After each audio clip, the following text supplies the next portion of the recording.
అయ్యప్పకి 18 మెట్లు దేవతలున్నారు, అవి ఏంటి, వాటి విశిష్టత తెలియజేయని అడుగుతున్నారు. ఇది చాలా గొప్ప ప్రశ్న. ఎందుకంటే మనము సాక్షాత్ ధర్మశాస్త్ర అయ్యప్ప స్వామి 18 మెట్లు ఎక్కుతున్నామంటే అసలు వాళ్ళ ఎవరు దేవత తెలియకోకుండా మనం ఎక్కితే ఉపయోగం లేదు. మహాపడి పూజ విధానంలో కూడా ఈ దేవతలే మనము 18 మెట్ల మీదకి ఆవాహనం చెయ్యాలి. మహంకాళి మొదటిది. రెండవది కలింకాళి, అంటే అష్టాదశ దేవతల్లో కలింకాలి ఒకటనమాట. ఇక మూడవది భైరవ అంటే శివుడు. 4 సుబ్రహ్మణ్యం. 5 గంధర్వరాజ అంటే విశ్వావాసు అనేటువంటి గంధర్వులకి ఈయన రాజు అనమాట. ఇక 6వది కార్తవీర్య, అతడు ఏహామ అనేటువంటి వంశానికి చెందినటువంటి రాజు అనమాట. 1000 చేతులు కలిగినటువంటి మహావీరుడు మరియు దత్తాత్రేయునికి మహాభక్తుడు అనమాట. ఇక 7వది కృష్ణపెంగళ. కృష్ణపెంగళ అనేది గణేశుడి యొక్క రూపం అన్నమాట.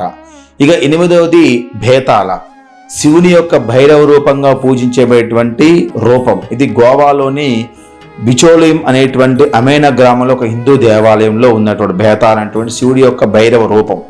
ఇక 9వది మహిషాసురమర్దిని.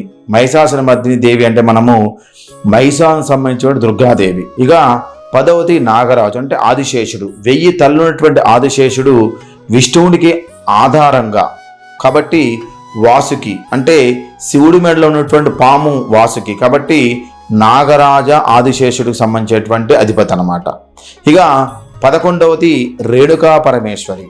రేణుకా పరమేశ్వరి దేవత అంటే విష్ణువు యొక్క 6వ అవతారమైనటువంటి పరశురాముడి యొక్క తల్లి, జమదగ్ని ఋషి యొక్క భార్య. ఆమెని దక్షిణ పశ్చిమ భారతదేశంలో మనం ఎల్లమ్మ అనే పేరుతో మనం పూజిస్తూ ఉంటాం, రేణుకా పరమేశ్వరి. 11వ మెట్టుకి ఆమె అధిపతి. ఇక 12వ మెట్టుకి ఇడంబ, అంటే భారతదేశంలో ఒక ముఖ్యమైనటువంటి ప్రాంతంలో పాండవుల్లో ఒక భీముడు భార్య హిడంబ.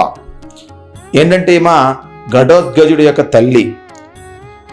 ఈమెకేంటంటే హిమాచల్ ప్రదేశ్లోని మనాలిలో ఒక ప్రసిద్ధ దేవాలయం ఉంది, దీన్ని ఇడంబి దేవాలయం అంటాడు.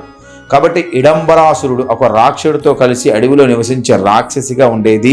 ఇక పాండవులు అరణ్యవాసం చేస్తున్నప్పుడు ఆమె భీముడిని కలిసింది. భీముడు ఇడంబరాసురుడిని ఓడించిన తర్వాత ఇడంబి భీముడిని వివాహం చేసుకుంది.